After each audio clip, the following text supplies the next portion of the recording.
7 days into the western flight, Vaemar Qhaedorys made a discovery that would haunt him for the rest of his life. Not about dragons, not about kingdoms, not about the Targaryens who'd conquered Westeros with fire and blood. About silence. The kind of silence that exists when you're the only witness to a warning the world desperately needs to hear, and the kind of choice that silence forces you to make. This is the story of a warden who watched a queen's dragon refuse to fly north, who understood exactly what that refusal meant, who had the knowledge to warn her, and who chose to stay silent. This is Episode 2, The Western Flight. Day 7, nothing but water.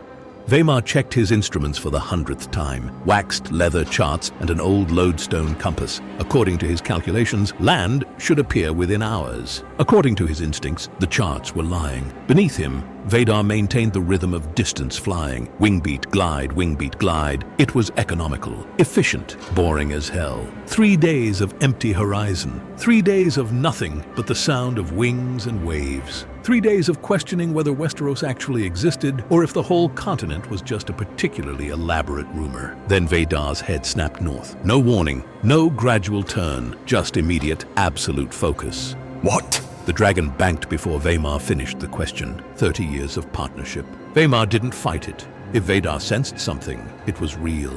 20 minutes later, land materialized like a blade cutting the horizon. Mountains, dark, jagged, rising from the sea like the world's broken teeth. It was Westeros. It was the North. Vaemar pulled out his charts and started notations. Position, cloud patterns, current direction. The range marshal wanted intelligence, so he'd deliver intelligence. Lower. Let's take a look at the coast. Vaedar descended until wave spray occasionally kissed the gray scales. The coastline took shape. Harsh rock, tiny fishing villages clinging to stone beaches like desperate barnacles. The charts had promised ports, trading posts, civilization. Vaemar saw wooden huts and prayer flags. Charts overestimate development by catastrophic margin, he wrote. Population sparse, no naval presence, coast minimally defended. They started north, and hours dissolved. Villages shrank and then vanished entirely. Just rock, ice, and freezing waves. Then Vaedar suddenly became tense, different than before. It wasn't curiosity anymore. It felt like wariness. Vaemar felt it too. There was a pressure in the air, a weight that had nothing to do with the northern weather. Altitude,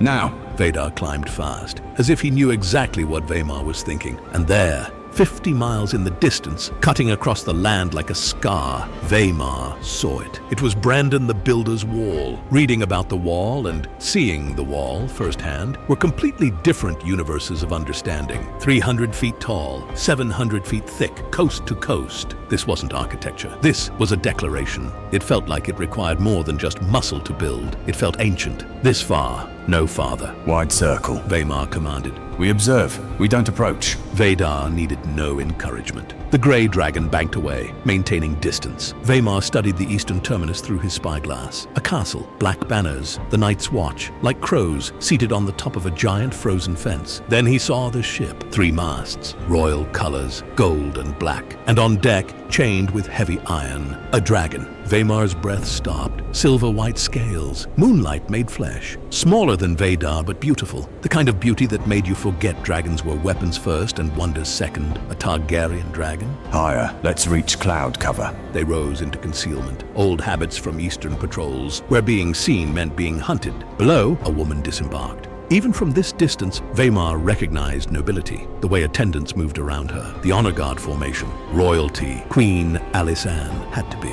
The ledger mentioned Jaehaerys's wife, a dragon rider. Vaemar watched for 2 hours. Diplomatic tour, wall inspection, nothing unusual. Then the silver dragon was moved, not to the ship, to open ground north of the castle. The queen mounted. She's going to fly, Vaemar whispered. Vaedar shifted beneath him, uneasy. The silver dragon launched skyward, grace incarnate, circled once, twice, then turned north. Toward the wall, beyond the wall. Every muscle in Vaemar's body locked. This was it. The moment. A Targaryen dragon approaching the boundary. The silver dragon climbed, powerful, confident, and stopped. Not slowed. Stopped. Wings folded, head turned. The dragon circled back toward the wall. Gods. Vaemar breathed. Below, the queen urged her mount forward. He could see it in her posture. The command, the insistence. The silver dragon tried. Vaemar had to give it credit. The creature wanted to obey, but something invisible, something fundamental, turned it back. The dragon refused. The queen tried again. By now, rangers on the wall had gathered to watch, their queen attempting something her dragon wouldn't do. Third attempt. The silver dragon, Vaemar didn't know its name, approached the northern darkness one final time, and refused for the third time. Nope. Vaemar felt Vaedar tremble. Not fear, recognition. You feel it, don't you? Vaemar's voice was barely audible. The boundary, the line we don't cross. Vaedar banked sharply away from the wall, putting miles between them, and whatever invisible force had just turned back a loyal dragon 3 times. Below, the queen accepted defeat and returned to the castle. Vaemar could imagine her confusion, her frustration. She didn't understand what her dragon understood. Some boundaries exist for reasons that have nothing to do with stone. Vaemar circled for another hour. The queen prepared to depart. The silver dragon was secured. Royal protocol resumed. A routine visit, except for 3 refusals. 3 times a loyal dragon had refused an invisible line. Vaemar pulled out his journal and wrote with shaking hands. Year 58 AC, Western Ledger Flight, Day 7. Observed Targaryen, Queen Alysanne attempt flight beyond wall. Her silver dragon refused 3 times. Refusal pattern, boundary recognition, not disobedience. Vaedar confirmed sensing same boundary from 3 miles distant. Implication, invisible barrier exists north of wall. Dragons perceive it instinctively. Then the critical section.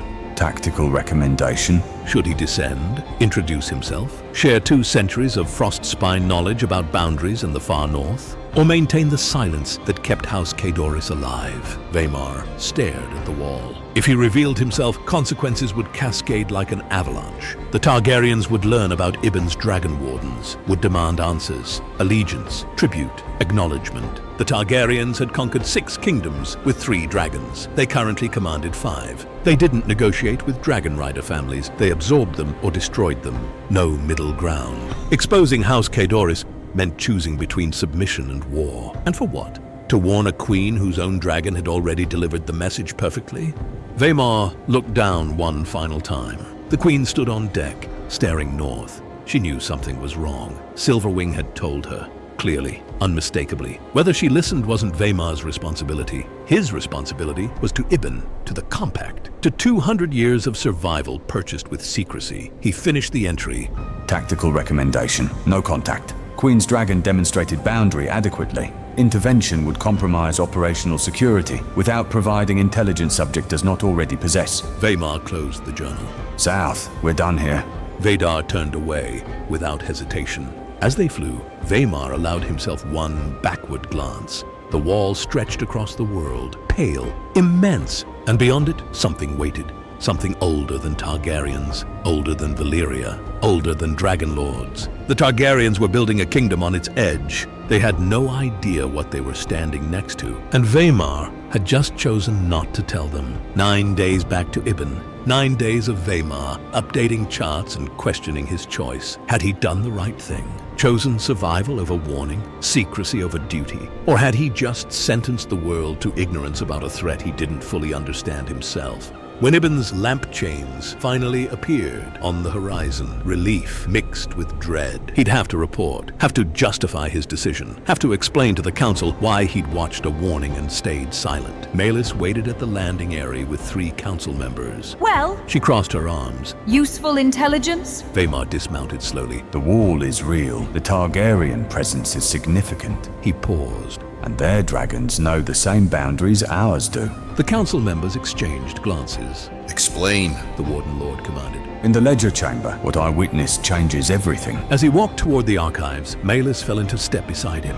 You look like a man carrying a secret that's eating him alive. I watched the Targaryen queen try to fly beyond the wall. I watched her dragon refuse 3 times. Vaemar's voice was quiet. And I watched from hiding, knowing I could warn her, understanding what her dragon was telling her. And you chose silence. I chose survival for all of us. Vaemar glanced back at Vaedar. The question is whether the council will agree that silence was the right choice. And if they don't? Vaemar didn't answer because he didn't know. And in the ledger chamber above, a report waited to be delivered that would force House Qhaedorys to confront the question they'd avoided for 2 centuries. Are we watchers who record the world's end, or wardens who try to prevent it?